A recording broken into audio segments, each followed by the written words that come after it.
You still here? It was fun talking to you. Ditto, little missy.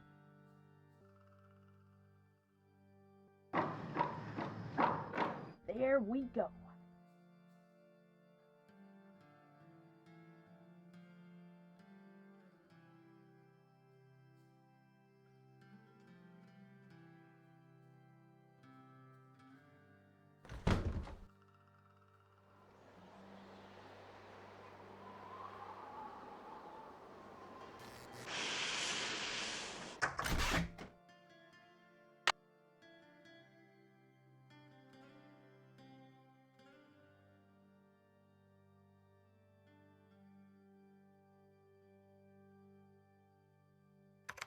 More questions? You didn't go on Tino's expedition to Jake's mine? Please. The man barely knows where his head is. If he's the one who finds that mine, I'll eat my laptop. I should get going. My publisher thanks you.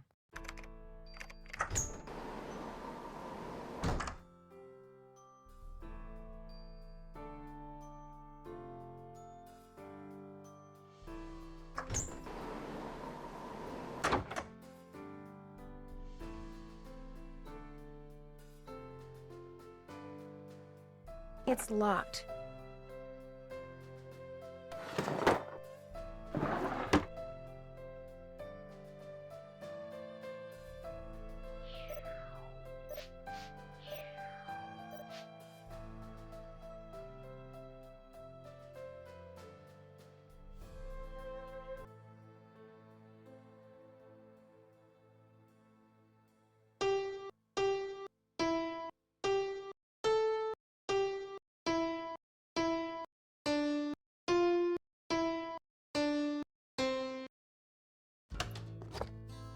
A spyglass.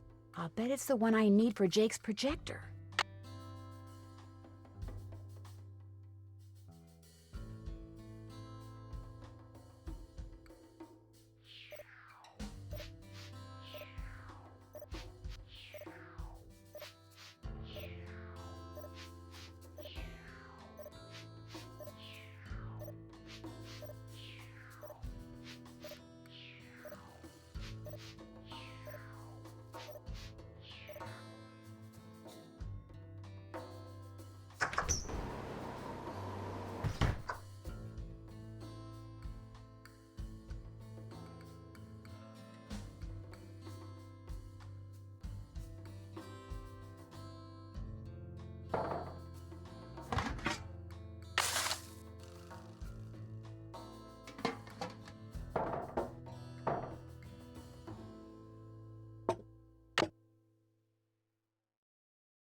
Yes?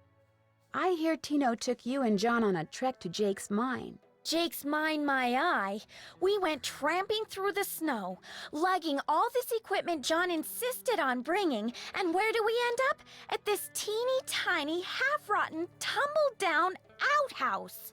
He led you to an outhouse? Well, he said it was the opening to a mine shaft, but then John said if it was, shouldn't the hole be going into the mountain instead of just down? So they stood there arguing until Tino finally grabbed a shovel, went inside, and started digging. What he found was definitely not gold. Did he apologize? Of course not. If he didn't have such nice eyes, the man would be a total zero. Guess I better get to work. As soon as you figure it out, let me know.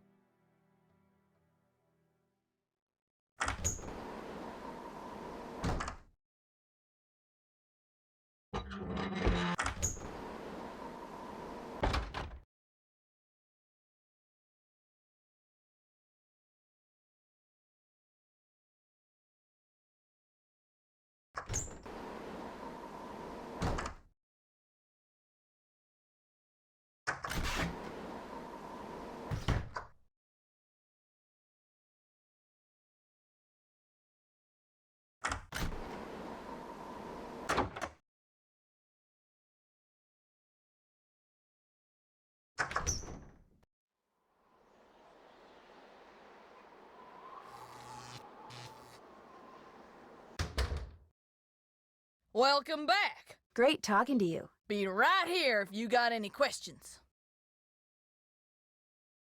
Something fits in here.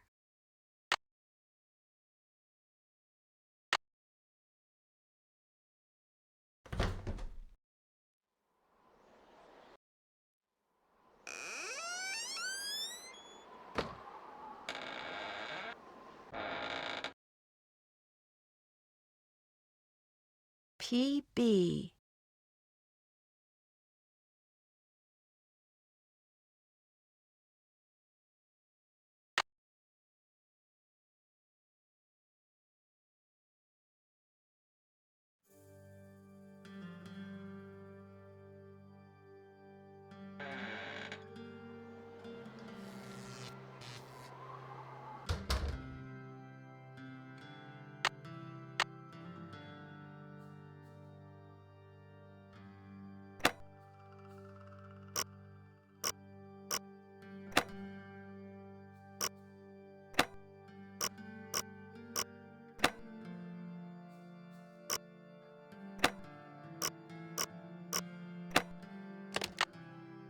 Well, here's Jake's lamp.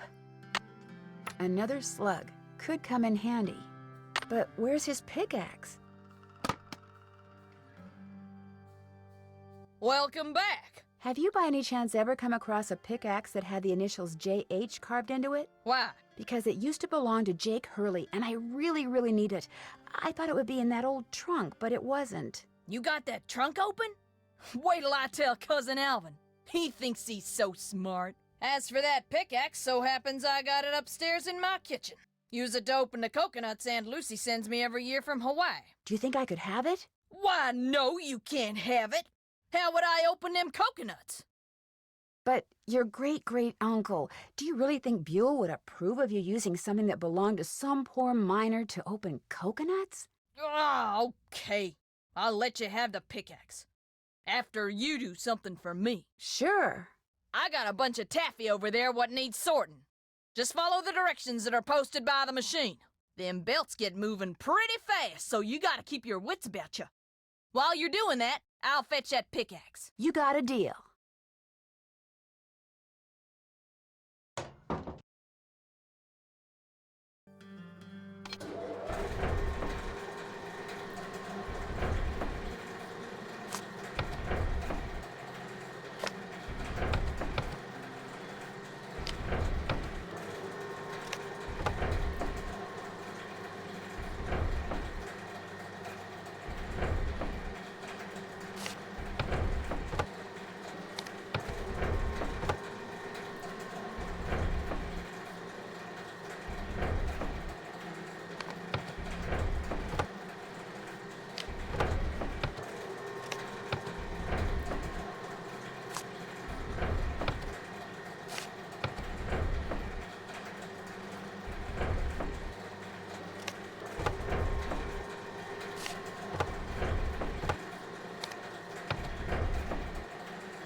I did it!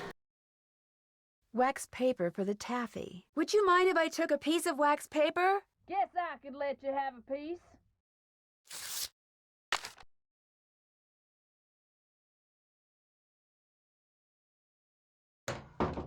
Got that taffy sorted? No problem. That was easy. You sneak any freebies while you were at it? Oh no, I would never do that. Well, ain't you the goody two-shoes? Truth is, wouldn't have minded too much if you had, long as you fessed up to it. Here's the pickaxe. Cracked the handle pretty bad on the last batch of coconuts. You sure you want it? Positive. There you go. Don't hurt yourself. I won't. Thank you.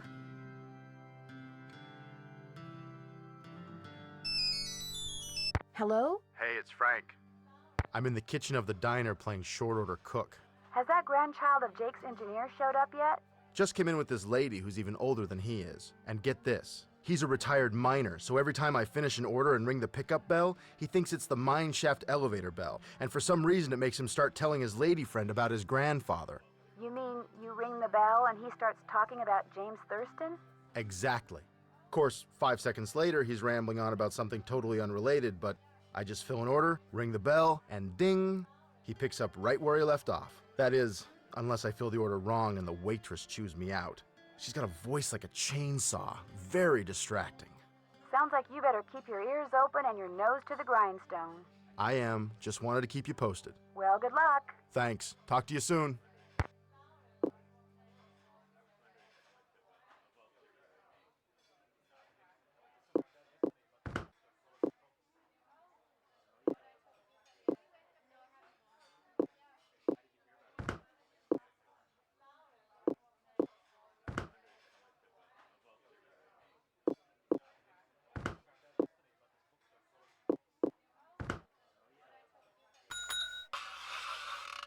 So do you know what you want to order yet, Edna? I'm still looking.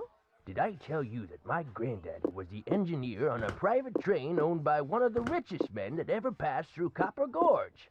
Jake Hurley was his name. Yes, sir, my granddaddy was Jake's private engineer for more than 25 years. Told my daddy that men don't come any crazier than Jake Hurley, or any nicer. Treated my granddaddy real well, and told him stuff.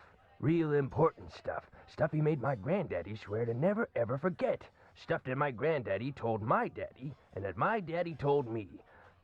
Why don't you get the egg salad, Edna? Eggs are back to being good for you, you know. Seems like just last year all those scientific types were saying your arteries would clog up if you so much as looked at an egg. But nowadays, well, all of a sudden eggs are chock full of vitamins and proteins, and eating them's not only okay, it's what they recommend. They should either make up their minds or keep their mouths shut. Make eating more pleasant, that's for sure.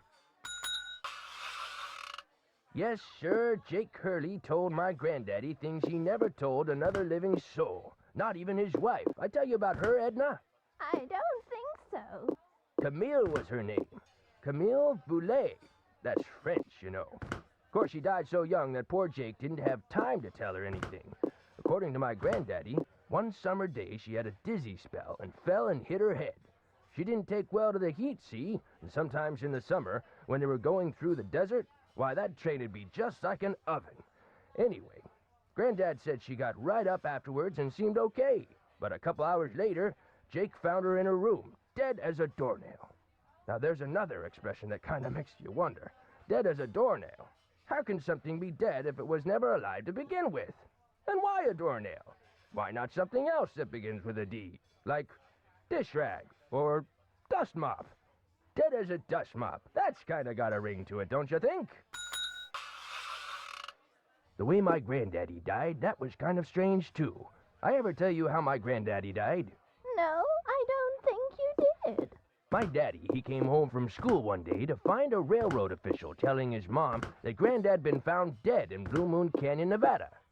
He was in the engine of Jake Hurley's train, just kind of slumped over with his hand still on the throttle. The strange thing is, nobody else was on board the train, yet the door to the engine was locked and barred. It was like Granddad was trying to keep someone out, like he was running from something, like something finally scared him so bad his heart just stopped. Of course, he was in his 60s at the time, and back then that was old. Doesn't seem so old now, does it, Edna? Here I am, pushing 93, and still spry as a spring chicken. Spring chicken! Now where do you suppose that expression came from? Why not spring goose or summer chicken? Ah, life's just one puzzlement after another, isn't it, Edna? I ever tell you about the mine my granddaddy said Jake Hurley'd found? He found a mine? A couple years before he died, Granddad told my daddy that Jake found a vein in the mountains somewhere and was mining it all by himself, so no one would steal it out from under him. He wouldn't even tell Granddad where the mine was. What he'd do is have Granddad drive the train real slow so he could jump off without Granddad seeing him. Then Granddad would pick him up at a prearranged spot a few days later. Oh, they didn't call him Crazy Jake Hurley for nothing. Speaking of crazy, you see how much Abner's charging for a haircut? But the craziest thing Jake Hurley ever did was tell Granddad the secret to finding his mine. He made him swear to tell it to my daddy and nobody else. Eventually, my daddy, he told me, and it was so bizarre that I remember it to this day, though I sure don't understand how it'd help anybody find his mine. But since my daddy didn't tell me not to tell anybody, this is what crazy Jake Hurley told Granddad, word for word. The eye of the tiger is fixed on a star. Zircon lies in fingers that scar. Amethyst floats in a hand from the deep. Citrine is what the foul mouth shall keep. Tourmaline by a soft arm is ensnared. Peridot rests at the foot of the mare. The eye of the tiger is fixed on a star. Zircon lies in fingers that scar. Amethyst floats in a hand from the deep. Citrine is what the foul mouth shall keep. Tourmaline by a soft arm is ensnared. Peridot rests at the foot of the mare? Frank, are you sure that's what he said? I'm positive. Do you think he could have been pulling your leg? Look, this guy was old, okay? I mean, we're talking Jurassic. And guys that old don't joke around. They don't have time to. What you just heard is what I heard, word for word. Got anything else? I almost forgot. You gotta check this out. It's just an old letter, Frank. You bet it's an old letter. From Samuel Clemens. Oh my gosh, where'd you get this? I found it in the caboose. Apparently he and Jake were pen pals. Wish I had a famous writer for a pen pal. When Joe gave it to me, I about flipped. I know I should turn it over to Lori, and I will, but it's just so darn cool. I still don't see what the big deal is. I mean, it's not like it's from Mark Twain or anything. What? See you in a bit. If you need anything, just let us know.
Wisdom, charity, purity, eternity.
That should do it.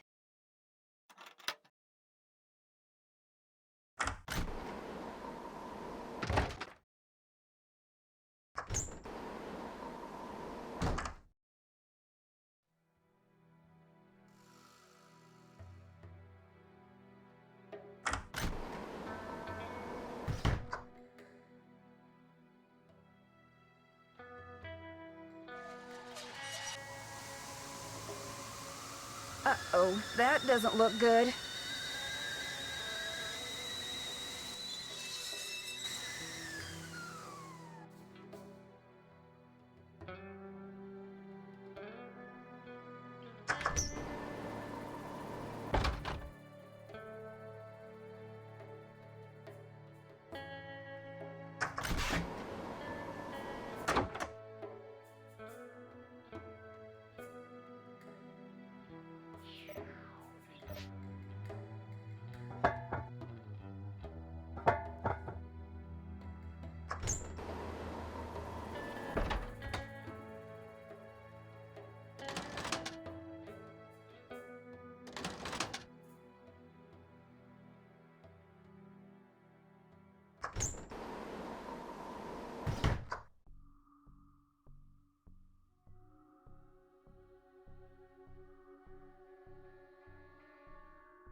This goes here. Okay, looks like that goes there. There's still water in it, which means it must be out of carbide. There, it should work now.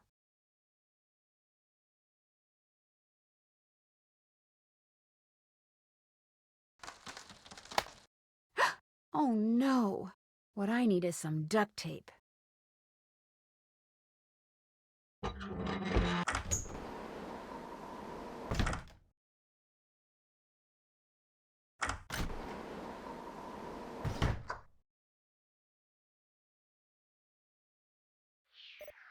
Hey, glad you stopped in. You gotta listen to this.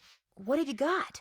I put this digital recorder in the corner where Camille showed up in that picture and turned it on so it would just keep recording. Now when you play it back at normal volume, all you hear is background noise. But when you turn the volume way up and run the signal through a filter or two,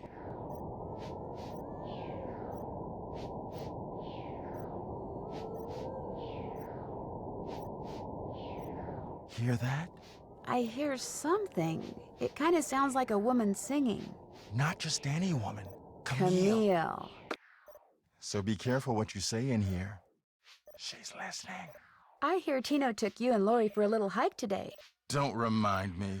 Turns out Tino had no idea where he was going. Good thing for him, my fingers were frozen stiff. Otherwise, I would have strangled him. Would you by any chance have any duct tape? Got some right there in my gearbox. That's the good news. The bad news is, I can't open the box. It's an antique lockbox that I found in this abandoned monastery I scoped out on my show last year.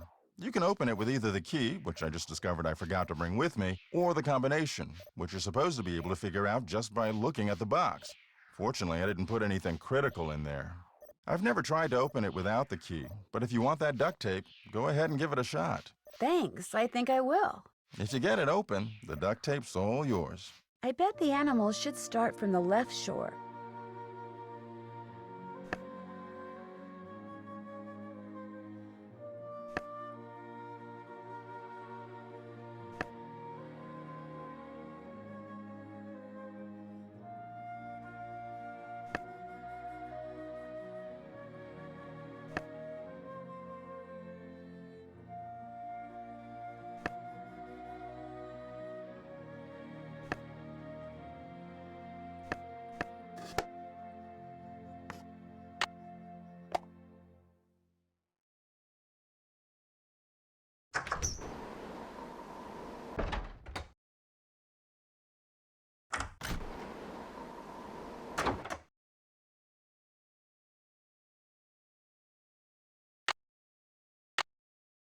There, good as new. Oh, sorta. Nothing happened. This contraption is obviously powered by something, but what?